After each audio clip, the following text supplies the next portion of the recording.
लातूर जिल्हा परिषदेच्या बांधकाम विभागामध्ये कार्यरत असलेल्या 8 अधिकाऱ्यांनी आपली डिप्लोमाची बोगस प्रमाणपत्र सादर करून या ठिकाणी पदोन्नती मिळवल्याची एक धक्कादायक बाब समोर आलेली आहे। आणि हे बिंग फुटल्याच्या नंतर लातूरच्या जिल्हा परिषदेचे मुख्य कार्यकारी अधिकारी राहुल कुमार मीना यांनी मात्र कारवाईचा बडगा उगारलेला आहे।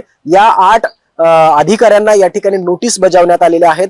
2 महिला अधिकारी आणि 6 पुरुष कर्मचारी यांची या ठिकाणी नावे समोर आलेली आहेत। एकंदरीत जर आपण पाहिलं तर राजस्थान असेल, हिमाचल प्रदेश आणि कर्नाटकच्या मुक्त विद्यापीठांमधून ही सगळी प्रमाणपत्र मिळवलेली आहेत। मुक्त विद्यापीठाची प्रमाणपत्र त्या ठिकाणी या सगळ्या पदोन्नतीला लागू होत नसताना सुद्धा ही प्रमाणपत्र कशी सादर करण्यात आली आणि जी प्रमाणपत्र बोगस निघालेली आहेत या संदर्भातली कारवाई प्रस्तावित आहे। त्या संदर्भात विभागीय चौकशी सुद्धा प्रस्तावित असल्याचं मुख्य कार्यकारी अधिकारी यांनी सांगितलेलं आहे। एकंदरीत आपण जर पाहिलं तर या सगळ्या कारवाईकडे आचारसंहितेच्या नंतर मात्र या सगळ्या घडामोडी घडणार आहेत।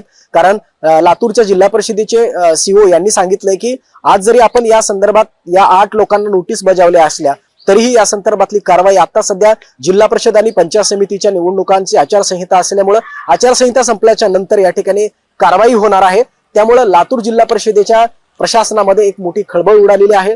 जिल्हा परिषदेचे सीओ राहुल कुमार मीना यांच्या या कामगिरीकडे आता सर्वांचं लक्ष राहायला लागलेलं आहे आणि येणाऱ्या काळामध्ये या सगळ्या लोकांनी जे काही घोटाळा या ठिकाणी केलेला आहे बोगस प्रमाणपत्र सादर करण्याचा, ही बोगस प्रमाणपत्र सादर करून पदोन्नती देण्यासाठीची जी चौकशी समिती होती या चौकशी समितीने या संदर्भात का डोळेझाक केली? कारण 2019 पूर्वीचा हा सगळा पदोन्नतीचा विषय आता या ठिकाणी उघडकीस झालेला आहे। त्यामुळे या चौकशी समितीवरती पदोन्नती देणाऱ्या समितीवरती सुद्धा असणाऱ्या अधिकाऱ्यांची सुद्धा चौकशी केली जाणार असल्याचं मुख्य कार्यकारी अधिकारी राहुल कुमार मीना यांनी सांगितले। त्यामुळे आचारसंहितेच्या नंतर या सर्व लोकांवरती नेमकं कशा पद्धतीने कारवाई होते हे पाहणं महत्त्वाचं ठरणार आहे।